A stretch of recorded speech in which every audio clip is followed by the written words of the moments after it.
दोनों हाथ सामने, पैर पास में, श्वास अंदर भर के हाथ पीछे ले जाएंगे। संपूर्ण साइंटिफिक, संपूर्ण वैज्ञानिक व्यायाम का तरीका है सूर्य नमस्कार।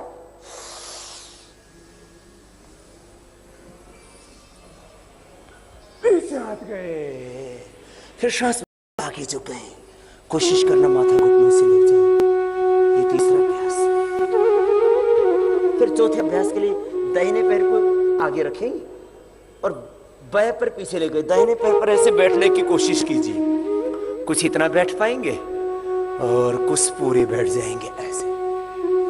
जिससे जितना हो पाए उतना कर लेना। वे दाएं भी पीछे। ये 5 अभ्यास। अब छठे में दोनों घुटने जमीन पर, छाती थोड़ी जमीन पर। फिर सामने से उठा दिया। ये ऐसे पेट का, भुजाओं का, जंघाओं का, पूरे शरीर का पूरा व्यायाम होता है इससे। फिर बीच से उठा दिया।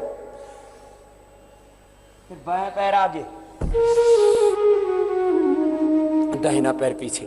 कोई इतना बैठ पाएगा, कोई पूरा बैठ पाएगा ऐसे। पीछे वाला पैर सीधा, दाएं भी आगे आगे झुक करके माथा घुटनों से लगा।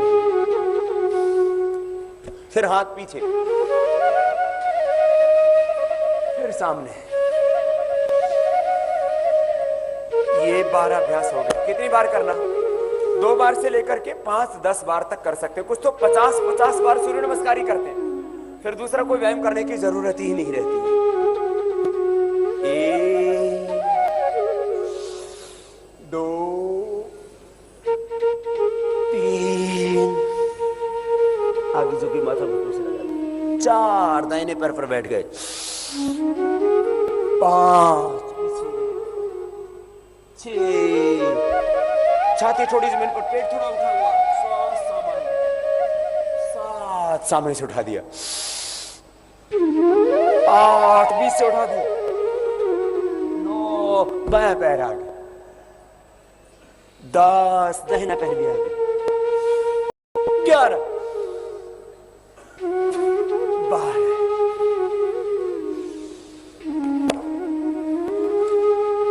जैसे जैसे अब अभ्यास बढ़ता जाए, जैसे जैसे प्रैक्टिस करेंगे, परफेक्शन बढ़ता जाएगा, निपुणता आती जाएगी, तो आप इसको जल्दी भी कर सकते हैं। अब बैठ जाइए।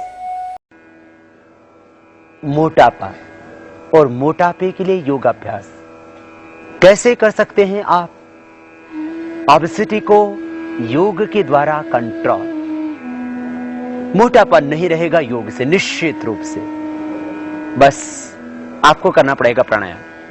और मोटापा जिन कारणों से हो रहा था उनके ऊपर भी थोड़ा सा ध्यान देना होगा। मोटापे का मुख्य कारण है शारीरिक श्रम का अभाव। इसलिए थोड़ी श्रमशीलता लाएं जीवन में। थोड़ी देर प्राणायाम करना प्रारंभ करें पहले, फिर धीरे धीरे अभ्यास आपका बढ़ेगा तो आप और अधिक लंबे समय तक कर सकेंगे। श्रमशीलता का अभाव, शारीरिक श्रम का अभाव एक मुख्य कारण मोटापा। कुछ लोगों को वंशानुगत भी होता है, तो कुछ लोगों को थायराइड के कारण से।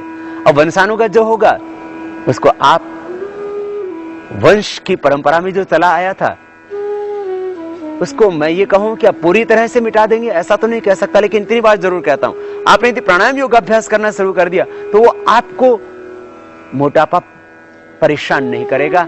अर्थात योगाभ्यास प्रारंभ से ही आपने करना शुरू कर दिया तो वंशानुगत रूप से होने वाला मोटापा आपको ज्यादा बाधित नहीं करेगा। थोड़ा बहुत 5-7 किलो ज्यादा वजन हो जाए तो कोई बड़ी बात नहीं, लेकिन जिन घरों में, परिवारों में 90-90, 1-1 क्विंटल के, 90-90 किलो और 1-1 क्विंटल के जो व्यक्ति होते हैं वो समस्या आपको नहीं घेरेगी। ज्यादा खाना भी मोटापे का कारण है। मोटापे का एक कारण ज्यादा खाना, बार बार खाना। भूख से कम खाएं हमेशा आप। सुबह उठ करके पानी जरूर पिएं आप, और खाने के 1 घंटे बाद पानी पिएं। मीठे का प्रयोग ज्यादा ना करें आप। घी और मीठा ये दोनों ही मोटापे को बढ़ाते हैं, इनसे भी बचें। पूरे विश्व के अंदर 20 से 40% युवा मोटापे की चपेट में है। 20 से 40% युवा वर्ग दुनिया का मोटापे से पीड़ित है, और 10 से 20% पूरी दुनिया के बच्चे मोटापे से ग्रसित है। बहुत बड़ी बात आपको मैं कह रहा हूं कि योग से ये सारे लोग, माने करीब 200 करोड़ लोग कम से कम मोटापे से पीड़ित है। और यूं देखा जाए तो वो थोड़े लोग होंगे, कम से कम वो जो संपन्न है, जो समृद्ध हैं, शहरों के लोग हैं, बहुत थोड़े लोग ऐसे होंगे जिनको वजन बढ़ाने की जरूरत है। अन्यथा ऐसे लोग मिलेंगे जिनको घटाने की आवश्यकता है। अब यदि वजन किसी का कम ही हो तो योगाभ्यास करना, कपालभाति, प्राणायाम और ये समपूर्ण योगाभ्यास से आपका पाचन तंत्र अच्छा होगा। और आप अश्वगंधा चूर्ण एक चम्मच खा लेना तो आपका वजन यदि कम है तो नॉर्मल हो जाएगा। अब बढ़े हुए वजन के लिए अश्वगंधा चूर्ण, इसके लिए अश्वगंधा के पत्ते होंगे, हम बाद में बताएंगे। पहले आपको बताते हैं योगाभ्यास। योगाभ्यास के द्वारा किस तरह से आप अपने इस मोटापे पर नियंत्रण पा सकते हैं। और मोटापा जब ज्यादा बढ़ जाता है तो फिर डायबिटीज की प्रॉब्लम आ घेरती है, क्योंकि जब पेट पर ज्यादा फैट बढ़ा तो फिर पेनक्रियाज ने काम करना कम शुरू कर दिया, तो फिर आप डायबिटीज की चपेट में आ गए। मोटापा जब बढ़ा तो फिर घुटनों पर ओवरलोड हुआ। मोटापे के कारण से फिर अर्थराइटिस की प्रॉब्लम हो जाती है। मोटापे के कारण से हार्ट की प्रॉब्लम हो जाती है। मोटापे के कारण से डायबिटीज की प्रॉब्लम, मोटापे के कारण से फिर आपको डिप्रेशन आने लगता है, क्योंकि जब आप औरों से ज्यादा मोटे जाते, ठीक से काम नहीं कर पाते, घर में भी डांट पड़ती है और खुद भी ऐसा लगता है हम असहाय से हो गए। आत्मनिर्भरता आएगी प्राणायाम से, योग से, तो मोटापा भी दूर होगा। मोटापे के कारण से होने वाली समस्याओं से भी छुटकारा मिलेगा जब मोटापा ही दूर हो जाएगा। मोटापा जब ज्यादा बढ़ गया तो फिर कमर में भी दर्द होने लगता है, क्योंकि जब पेट ज्यादा बढ़ गया तो फिर कमर का बैलेंस बिगड़ गया और यूं पेट आगे सामने तन गया, कमर पीछे से झुक गई। इसलिए आप प्राणायाम करना। पहले मुख्य प्राणायाम 7, और इसमें एक खास और भी प्राणायाम जोड़ेंगे, क्योंकि बहुतों को थायराइड के कारण से भी मोटापा बढ़ जाता है, पानी भी पीते हैं तो वो भी शरीर में लगता है। T3, T4, TSH लेवल एकदम नॉर्मल हो जाता है प्राणायाम से, और 100% क्योर हो जाता है थायराइड भी। एक खास बात आपको बता रहा हूं, प्राणायाम यही करना है बस। श्वासों को भीतर गहरा भरना, बाहर छोड़ना, भस्त्रिका प्राणायाम सबसे पहले।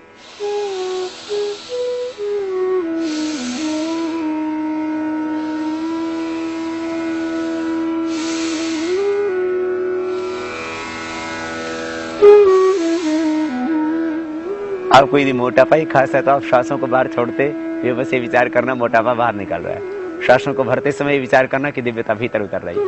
ये 2 मिनट कर लेना, 2 मिनट रोज भस्त्रिका प्राणायाम। वक्त आपके पास ज्यादा तो आप 5 मिनट भी कर सकते हैं, लेकिन क्योंकि ज्यादा कपालभाति प्राणायाम आपको करना है, आप यदि मोटापे से पीड़ित हैं तो इसलिए इसको 2 ही मिनट रोज कर लेना। पहले थक जाए तो बीच में रुक जाना एक बार। भस्त्रिका प्राणायाम, श्वासों को भीतर फेफड़ों में गहरा भरना, छोड़ देना। प्राणायाम में खास सावधानी, खाली पेट करें। हार्ट हाई बीपी की प्रॉब्लम है, कमर में दर्द है, अल्सर की प्रॉब्लम है, हार्ट हाई बीपी की प्रॉब्लम, अल्सर की प्रॉब्लम, बहुत ज्यादा कमजोरी, तो आप कमर में दर्द है तो आप इसको तेजी से नहीं करना, बस इतना ध्यान देना। कोई भी प्राणायाम और रोकना है ही नहीं, इसलिए इस प्राणायाम में 1% भी कोई भी हानि होने की संभावना नहीं। बस थोड़ा सा जागरूकता के साथ करना, प्रसन्नता के साथ करना, श्रद्धा के साथ करना।